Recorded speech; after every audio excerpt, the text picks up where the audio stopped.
В самото сърце на Стара Загора се намира уникалният архитектурен комплекс Музей на религиите. Проведените археологически разкопки разкриват, че това място е било почитано като свещено през различните исторически епохи.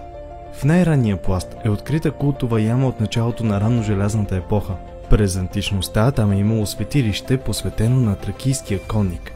А след това е построена средновековна християнска гробищна църква. През 1409 година е издигнат мюсюлманския храм Ески джамия или Хамза бей джамия.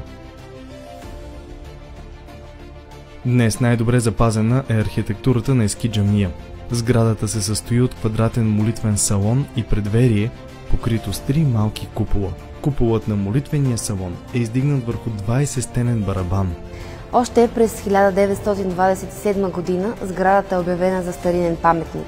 От 1972 година е архитектурен паметник на културата, а стенописите й са художествен паметник на културата от национално значение.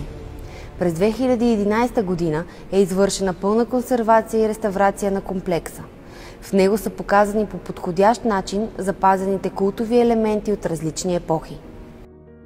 Когато посетителите влязат в комплекса, те остават възхитени от изяществото и цветовете на стенописите, красящи купола и стените на мюсюлманския храм. Впечатляват и реставрираните останки от средновековната църква, разкрити в очертанията на джамията. Църквата е изградена към края на 10 и началото на 11 век. Тя е еднокорабна и едноапсидна. В наоса е открит гроб на ктиторите, а пространството около църквата е било използвано за некропол. Под нивото на църквата археолозите разкриват останки от антично светилище на тракийския конник, а под основите на джамията е регистриран пласт от ранножелязната епоха с керамика и 2 култови фигурки. Наслагването на толкова култови и религиозни практики на едно и също място в продължение на хилядолетия прави архитектурен комплекс Музей на религиите уникален исторически обект, който няма аналог на Балканите и си заслужава да бъде посетен. През зимния период работното време на комплекса е от вторник до събота от 10 до 18 часа, а през лятото е отворен и в неделя.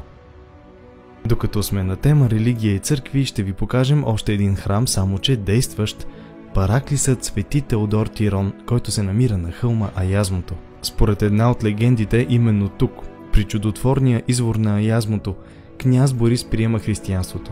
Капището се превръща в християнски храм, посветен на Свети Теодор Тирон. Сцената с покръстването е изографисана на едната стена на параклиса с размерите на човешки ръст.